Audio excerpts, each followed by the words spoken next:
எடப்பாடி தலைமையில் அதிமுக தொடர் தோல்வியை சந்தித்ததால் அதிமுக பிற கட்சியுடன் இணையலாம் அல்லது தலைமை மாறலாம் என தெரிவித்துள்ள கார்த்தி சிதம்பரம், விஜய் தலைமையிலான அரசு சிறுபான்மை அரசு கிடையாது எனவும் காங்கிரஸில் உள்ள 5 எம்எல்ஏக்களுக்கும் அமைச்சர் பதவி வேண்டும் எனவும் தெரிவித்துள்ளார். 4 தேர்தலை எடப்பாடி பழனிசாமி தலைமையில அதிமுக தேர்தலை சந்திச்சது. 2 சட்டமன்ற தேர்தல், 2 பாராளுமன்ற தேர்தல், 4 தேர்தலையும் தோத்துட்டாங்க. இப்ப அதிமுக தமிழ்நாட்டில் 3வது கட்சியா தள்ளப்பட்டிருக்காங்க. இதுவே அவங்களுக்கு ஒரு புதிய அனுபவம். இது வரைக்கும் அவங்க 3வது கட்சியா இருந்ததே கிடையாது. 3வது கட்சியா தள்ளப்பட்டிருக்கிறதுனால அவங்களோட எதிர்காலம் ஒரு கேள்விக்குறிதான். யாருமே அதிமுக தீவிரமா இருக்கவங்க கூட யாருமே 5 வருஷம் கழிச்சு எடப்பாடி பழனிசாமி தலைமையில ஆட்சி அமைப்போம்னு சொல்ல மாட்டாங்க. அதனால அவர்களுடைய ஒரு எக்ஸிஸ்டென்ஷியல் கிரைசிஸ் தான். அந்த கட்சி உடையலாம், இல்ல புது தலைமை வரலாம், இல்ல மற்றவங்களோட போய் இணையலாம்.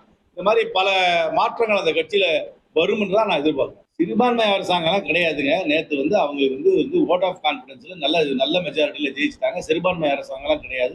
வெளியில இருந்து ஆதரவு கொடுக்குறவங்க, உள்ள போய் ஆதரவு கொடுக்குறவங்க எல்லாம் சேர்த்தா அது ஒரு நல்லா இருக்கும். 5 இயர்ஸ்க்கு எந்த காம்ப்ளிகேஷனும் இருக்காது. 5 வருஷம் ஸ்மூத்தா கவர்மெண்ட் போகும். இருக்கிறது 5 பேர் தான். 5 பேருக்கும் கொடுத்தா சௌரியம் தான். எனக்கு இருக்கிறது மேக்சிமம் 5 தானே கொடுக்க முடியும். 5க்குள்ள எவ்வளவு கொடுக்குறாங்களோ நான் ஏத்துக்கிறது தயாரா தான்.